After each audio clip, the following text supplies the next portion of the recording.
Olá, este é o programa Segurança Pública em Debate, uma realização do Sindicato dos Delegados de Polícia Federal do Estado de São Paulo, da Associação Nacional dos Delegados de Polícia Federal, do Sindicato dos Delegados de Polícia do Estado de São Paulo e da Associação dos Delegados de Polícia do Estado de São Paulo, tudo isso com o apoio da ACESP, a Associação dos Canais Comunitários do Estado de São Paulo. No programa de hoje, nós vamos conversar sobre a prevenção à violência contra a mulher. E para falar sobre este assunto tão importante, nós trouxemos hoje a doutora Gabriela Mansur, que é promotora de justiça.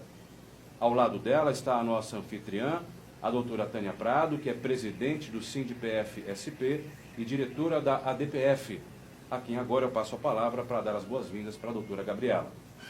Doutora Gabriela, muito obrigada por ter aceito o nosso convite, muito nos honra recebê-la aqui. Nós vemos a sua bandeira ser tão firmemente defendida, tanto na questão da proteção às mulheres, como da prevenção também, com esse outro enfoque.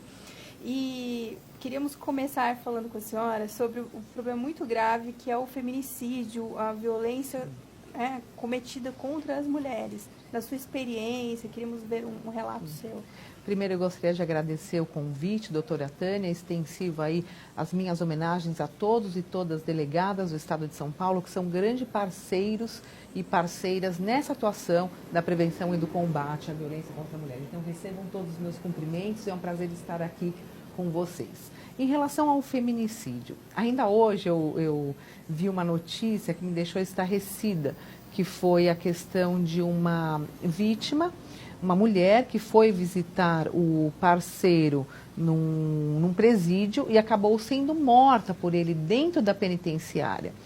E aí eu fico pensando quão grave é essa situação, que é a violência contra a mulher em todas as suas esferas, tanto no ambiente privado quanto no ambiente público, em locais em que deveria haver uma segurança, outras pessoas poderiam também interceder e evitar essa morte, e porque essa mulher estava nesse contexto de violência. Então, tudo isso acabou vindo à tona e confirmando aquele discurso que nós fazemos, que a mulher, ela acaba muitas vezes deixando de lado a violência que ela sofre, moral, psicológica, física, e isso acaba vindo numa escalada cada vez mais intensa até ela chegar no momento em que ela não consegue se defender, não tem mais forças para reagir e ainda se tiver, ela não consegue porque ela vai ser morta naquele instante, sem nenhuma possibilidade de intervenção estatal da polícia, de delegados, das autoridades competentes nesses casos concretos. Então, nos entristece.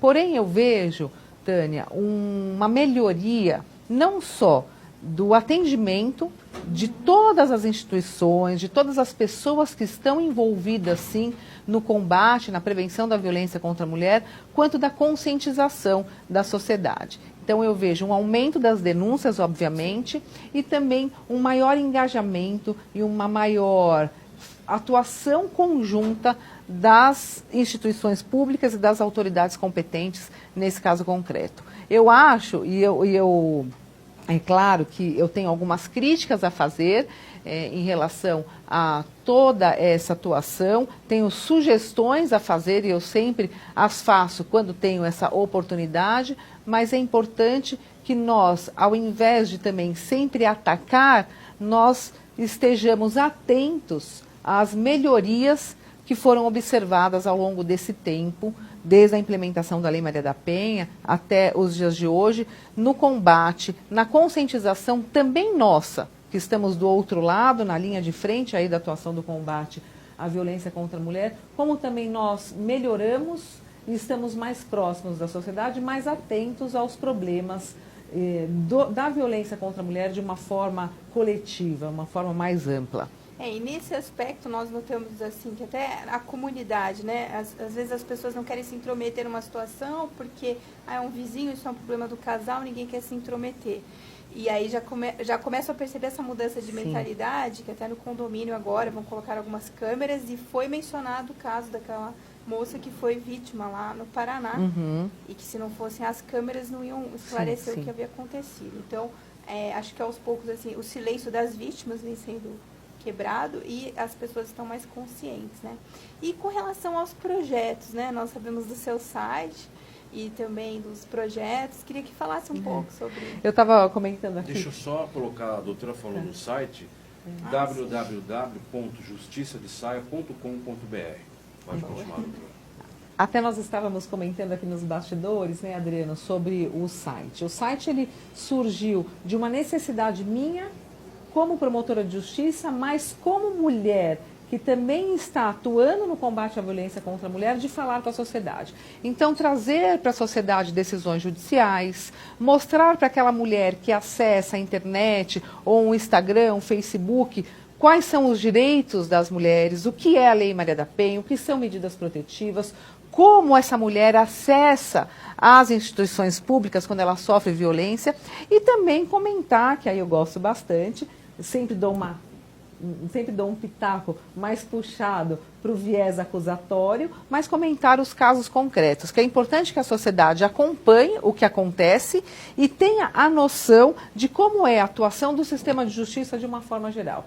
Secretaria de Segurança Pública, Ministério Público, Poder Judiciário. Eu acho que é muito importante mostrar para a sociedade e a parte boa disso tudo. As mulheres que conseguem sair da violência, que acessam o sistema de justiça, decisões favoráveis às mulheres, atuação muitas vezes excelente na delegacia, no Ministério Público, aliás, na maioria das vezes, pelos casos que eu coloco. Então, é importante mostrar para a sociedade, sem nenhum tipo de sensacionalismo, a realidade. Por isso eu criei o site Justiça de Saia, que foi o nome que me veio à cabeça, até porque eu tenho também essa questão de mulheres em cargos de liderança, de incentivar as mulheres a prestar esses concursos que muitas vezes, antigamente, eram estereotipados como sendo carreiras mais masculinas. Então, quando eu vejo mulheres prestando concurso para delegada, para a juíza, para a promotora de justiça, procuradora da República, eu fico muito satisfeita. Então, eu dei esse nome para mostrar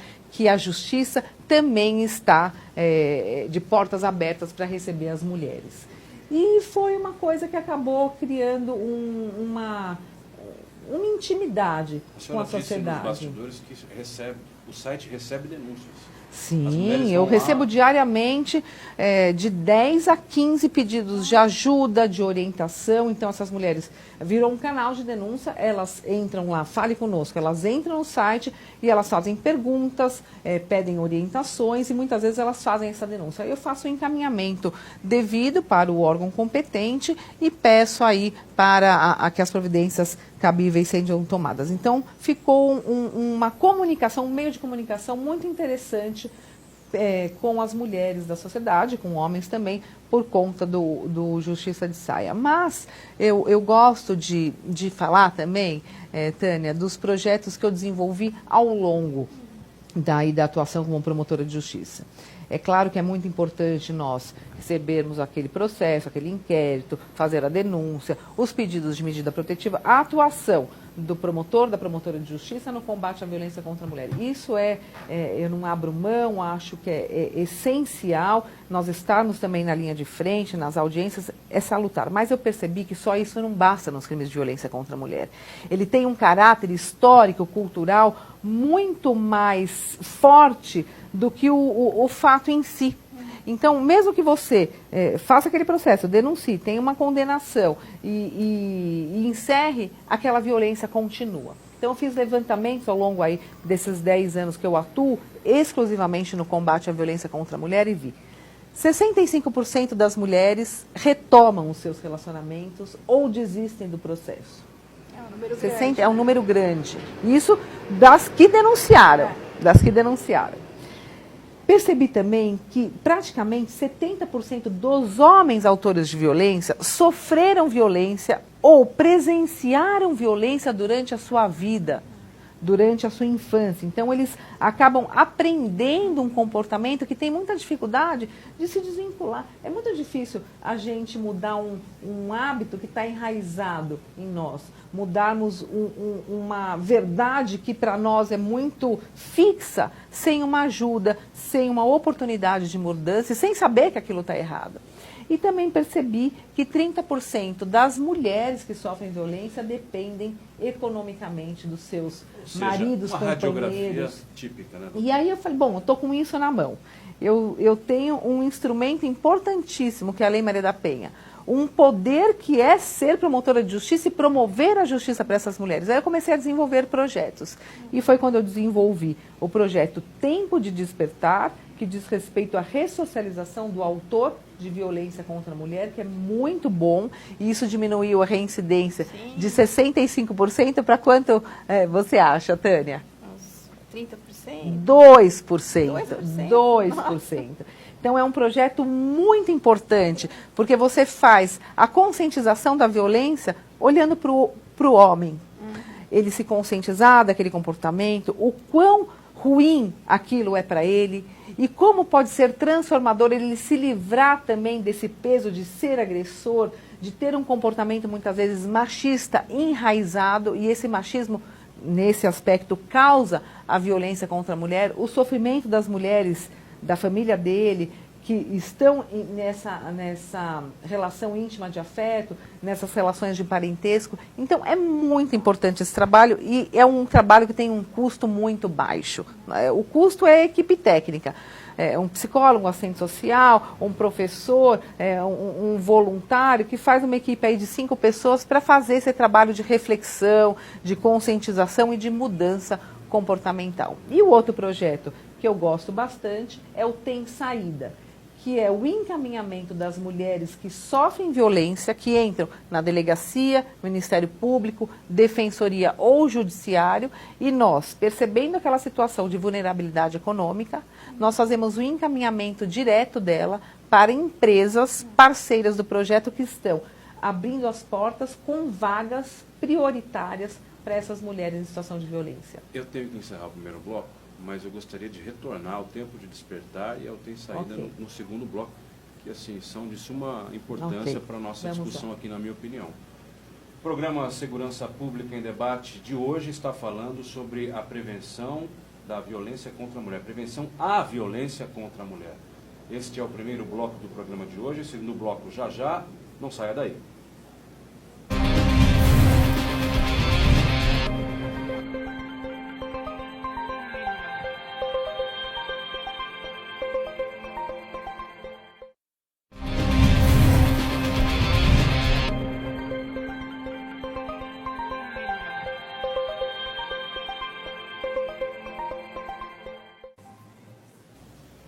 Segurança Pública em Debate, segundo bloco do programa de hoje, em que estamos falando a respeito da prevenção à violência contra a mulher.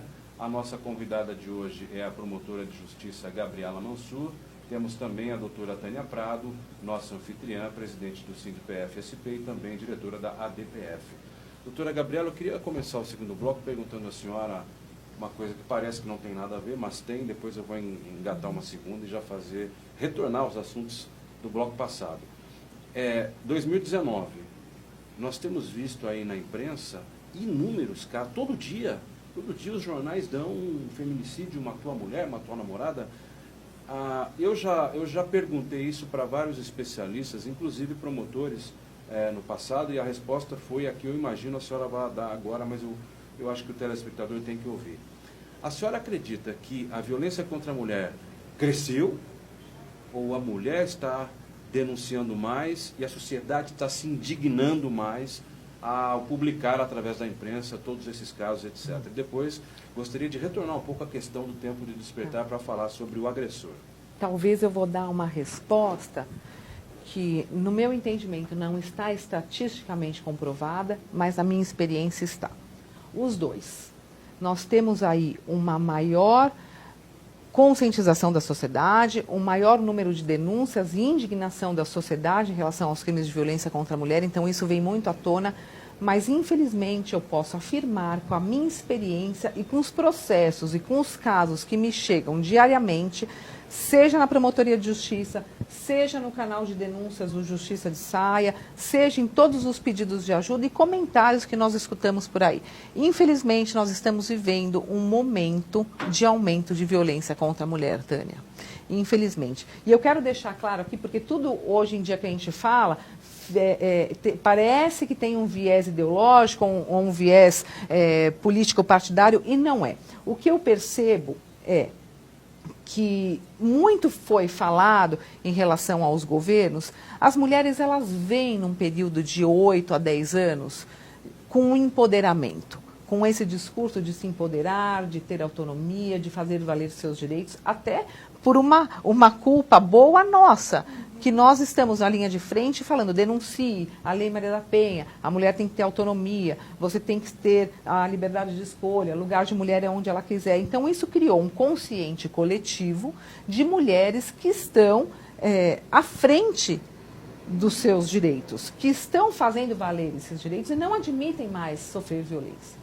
Por outro lado, nós temos homens de um país machista e que muitas vezes não sabem lidar com essa emancipação feminina, com esse empoderamento feminino. Isso é que nós estávamos tendo. Porém, com essa disputa que nós tivemos aí nas eleições e acabou levando para um lado para o outro, um governo machista, um governo que não protege o direito das mulheres, o que não se vê, não é o que eu estou dizendo, mas criou-se também de outro lado uma consciência de que, agora os homens podem fazer o que quiser, como se tivesse caído aquela máscara do politicamente correto e houve um discurso de empoderamento maior dos homens. Então eles não toleram nenhum tipo da mulher ir lá e falar, esse é meu direito, eu vou fazer isso. Então acabou criando uma zona de conflito muito grande. As mulheres continuam se empoderando, agora numa situação de resistência, como elas mesmas falam, e os homens que já eram empoderados estão mais empoderados com um suposto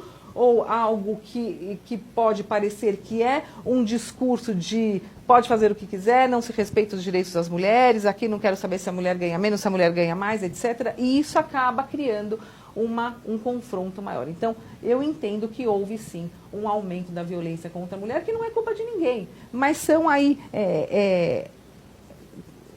consequências de um complexo histórico, cultural e também do palco que nós vimos aí, estamos acompanhando, de disputas eleitorais, partidárias, ideológicas, que muitas vezes se sobrepõem aos direitos da coletividade para o interesse comum. E é isso que nos entristece. Deixa eu só fazer mais uma perguntinha, a doutora Tânia vai perguntar também. A senhora já deixou claro no seu discurso que, na sua opinião, eu infelizmente concordo, o nosso país tem sua raiz mesmo, a origem, no âmago, o machismo. Esse é o mal de vários outros problemas, dentre eles o de violência contra a mulher. A senhora acredita que nós estamos num processo, ou no meio dele eu diria, ou talvez iniciando, de desconstrução desse quadro, ou esses machistas estão educando os filhos das atuais gerações para serem os machistas de amanhã no nosso país? Pergunto isso porque eu tenho uma filha, ela tem 19 anos, ela já sofreu bullying na escola com gente da faixa etária dela, machistas, entendeu? Criados por machistas. Aí eu fiquei muito decepcionado, porque eu imaginei que nós estivéssemos num processo de desconstrução. Quando tive na família esse problema, eu falei, poxa, não é bem assim. Eu acho que, a senhora acha que eu estou errado, estou sendo equivocado, tirando a parte pelo todo, ou a senhora acredita que realmente eu tenho um pouquinho de razão nessa avaliação extremamente simplista que eu fiz? Não, eu não gosto de generalizar. De falar, o Brasil é um país machista, porque muitas vezes os homens se sentem ofendidos quando eles são chamados de machistas. Eu vejo isso com homens que eu convivo na minha vida pessoal e que muitas vezes têm algumas coisas mais machistas, mas estão nesse processo de desconstrução, estão querendo se transformar para evitar que esse machismo cause um sofrimento grande para as mulheres da família deles, e quando acontece com a família, eles ficam extremamente sensibilizados, extremamente aptos a uma mudança comportamental. Mas é o que eu falei, nós estávamos num processo de empoderamento feminino, das meninas principalmente. Eu vejo as meninas muito empoderadas, eu vejo meninas de 12, 13, 14 anos que não admitem mais entrar em relacionamentos abusivos, não admitem qualquer tipo de assédio moral, sexual em escola, em ambientes de esporte, em ambientes públicos. Elas denunciam, elas formam coletivos feministas para combater esse machismo. Ao mesmo tempo que eu vejo os meninos muito engajados também nessa luta e percebendo essa necessidade de respeito a direitos iguais entre homens e mulheres. Porém, você tem toda a razão. Eu vejo muitos casos, infelizmente, eu vou muito a escolas públicas e particulares e eu vejo, sim, uma queixa muito grande de violência contra as meninas na escola. E da onde vem isso? Eu acho que nós não podemos culpar somente a educação. Até porque nós vamos estar culpando quem? As mulheres. Porque parte da educação, muitas vezes, ela fica a cargo da mãe. Pelo menos é o que a sociedade traça. Então, nós estamos culpando a família. Não, existe a necessidade de você, dentro de casa, educar meninos e meninas com direitos iguais, com oportunidades iguais, mostrando também quais são as consequências da desigualdade. Isso é muito importante, eu tento fazer isso com meus filhos em casa. Mas isso vem de um caldo também da sociedade, o que essas crianças escutam na escola, o que é passado pela mídia, o que é passado pela internet. E aí você vai formando a sua convicção, você vai formando o seu comportamento e o seu modo de agir na sociedade. Então é um conjunto de tudo que nós temos que lutar para desconstruir, porque senão nós não vamos diminuir a violência contra a mulher. Nós não vamos conseguir diminuir. Nós vimos nas eleições, né, e na política mesmo, muitas mulheres ali ocupando espaço, sendo protagonistas, e antes não tínhamos tanto isso. Então, mesmo que uma seja mais de esquerda, outra de direita, mas eu gosto de ver a participação dessas mulheres. Eu também gosto. No cenário. Você falou tudo, Tânia. Você falou tudo. E eu estava pensando, eu não concordo com o que essa mulher fala. Então, essa mulher eu não vou apoiar para que ela esteja num cargo de poder. Não, nós queremos representatividade.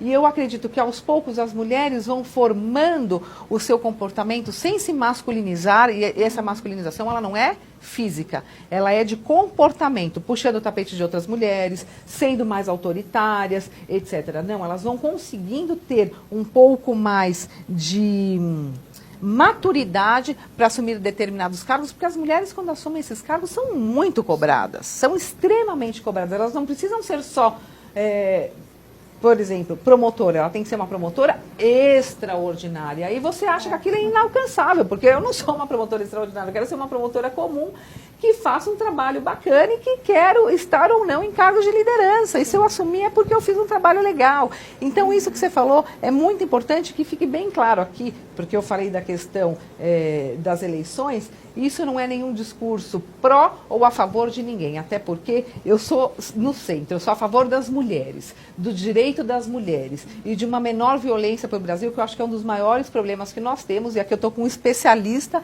da segurança pública brasileira. É o nosso maior problema. Então, o meu discurso e a minha atuação, ela é pró-mulher.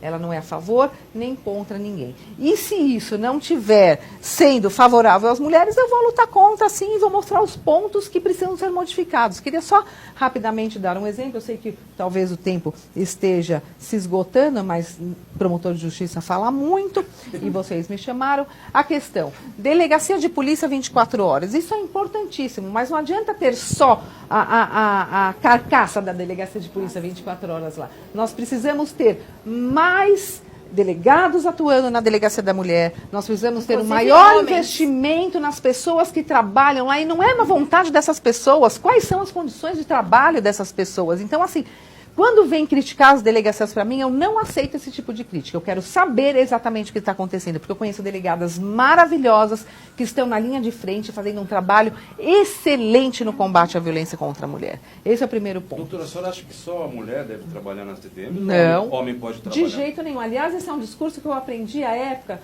com o secretário da Segurança Pública, que era meu chefe, salvo engano, foi o doutor Grela. Ele me falou o seguinte: se você pedir só mulher, vai demorar mais, porque tem menos mulheres na carreira de delegacias, de delegadas. Então, nós vamos ter que esperar mulheres quererem ser delegadas. Aí vem todo o nosso trabalho de incentivo às meninas, né, Tânia? Mas eu percebi o seguinte: nós temos que ter pessoas comprometidas com a violência contra a mulher. Não precisa ser homem, não precisa ser mulher. É óbvio que em alguns casos, crimes sexuais, a vítima se sente mais tranquila, se sente mais à vontade quando é mulher. Mas se for um homem que esteja comprometido e sensível com a causa, ela não vai ter nenhum problema, até porque grandes ginecologistas são homens, Adriano. Então, assim, nós temos aí talvez um clichê para derrubar, não precisa ser só mulher para trabalhar com mulher. A segunda questão que eu coloco é a necessidade da maior rapidez na concessão das medidas protetivas. Isso é algo que eu defendo porque essas mulheres precisam imediatamente das medidas protetivas. E aqui eu defendo que se os delegados terão o direito de concessão das medidas protetivas, eu entendo que o Ministério Público também tem que ter. Tanto os delegados quanto os promotores de justiça que estão na linha de frente podem ter esse direito de concessão de medidas protetivas. De repente a vítima pode procurar. Elas vão, até porque a delegacia fica muito cheia, Tânia. Então a gente acaba recebendo vítimas que não foram atendidas na delegacia por uma questão emergencial, ou porque não tinha delegacia da mulher, ou porque a delegacia não estava aberta naquele momento em que ela sofreu a ocorrência, acabam indo para o Ministério Público. E óbvio, nós vamos recebê-la. Então, tanto para os delegados quanto para o promotor de justiça, há necessidade da concessão das medidas protetivas que podem ser aí, homologadas ou não pelo juiz em 24 e 48 horas. E o monitoramento dessas medidas protetivas. Essas três questões de segurança pública andando de forma alinhadas, nós teremos sim uma diminuição da violência contra a mulher, com os projetos também, fazendo uma propaganda pessoal do Tem Saída, que é o empoderamento econômico da mulher, para que ela não retome naquele relacionamento, não sofra a violência, então é prevenção, e o Tempo de Despertar, que é a ressocialização do agressor. O homem que faz esse projeto, você está com medo de ir para o projeto Tempo de Despertar, né? Não, é que o tempo acabou. O homem que faz esse projeto, ele não volta... Precisa de 2 programas com a doutora. Ele não volta a cometer violência. E, então, infelizmente vamos não deu tempo de nisso. falar isso, mas pode ser um próximo programa. Ok. Porque realmente é de se admirar que caia de 65% para 2%. Sim. É muito importante. Doutora Gabriela Mansur, promotora de justiça, muito obrigado pela sua presença. Doutora Tânia Prado. Obrigada, uma muito lembrança. Obrigado, muito obrigada. Que combate bárbaro. à violência contra a mulher. Muito obrigada. Da nossa coletânea da doutrina do delegado de polícia. Tem a que desembargadora legal. Ivana também. Então, a doutora Ivana é muito minha amiga. É um grande exemplo de mulher das carreiras jurídicas. Muito obrigada. Muito bem. Segurança Pública em Debate de hoje falou sobre a prevenção à violência contra a mulher. A você que nos acompanhou até aqui, queria agradecer demais. Até a próxima.